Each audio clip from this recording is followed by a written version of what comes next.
فردوسی و شاهنامه. نمیرم از این پس که من زنده ام، که تخم سخن را پراکنده ام.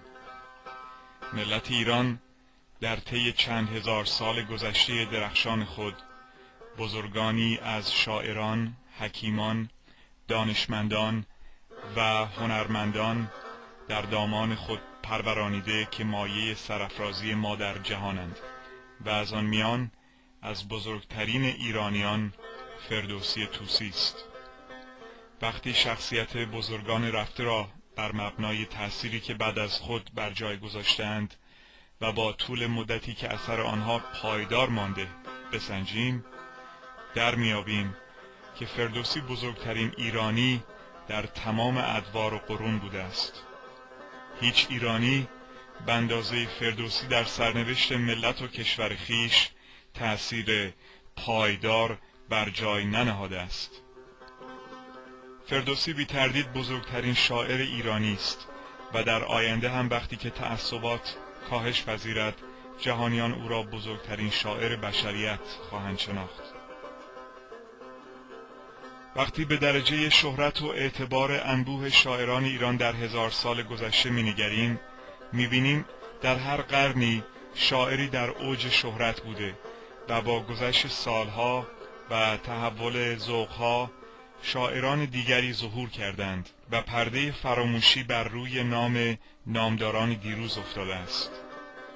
از میان شاعران هزار سال گذشته نزدیک به 10 تن در درجات مختلف شهرت خود را حفظ کردند و سرنوشت جاودانگی یافتند و در میان آنها فردوسی و شاهنامه او چون خورشید میان ستارگان می درخشند. به خارج از ایران بنگریم. از روزی که شاهنامه به زبانهای اروپایی ترجمه شده، ادبشناسان اروپایی پیامهای انسانی و لطایف اندیشه فردوسی را از میراث‌های جاودانی فرهنگ بشری شناختند.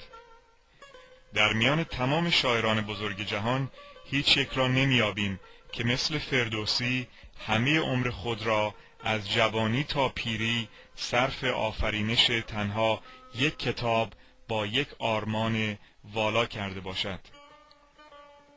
آرمان فردوسی ناشی از عواطف حقیر یک شخص یا آرمان یک قوم و قبیله نیست.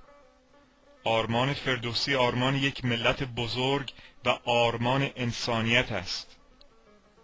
فردوسی نه تنها بزرگترین شاعر ایران، بلکه متفکری بزرگ و معلم بزرگ ملت ایران و استواری بخش زبان و یگانگی بخش ملت ایران و جاودانگی بخش آزادی ایران است. شاهنامه فردوسی معرف ملت ایران به عنوان ملتی با فرهنگ والای باستانی و مایه عزت و اعتبار ایران در انظار جهانیان است. فردوسی نگهدارنده زبان فارسی بود. اندیشور بزرگ ایران فردوسی وقتی کاخ بلند جاودانی خیش را پیافکند که ایران اسیر استیلای خلافت عربی بغداد بود. ادب رسمی در محافل بالای اجتماع ادبیات عرب بود. مکاتبات دیوانی و تألیفات علمی بیشتر به عربی جریان داشت.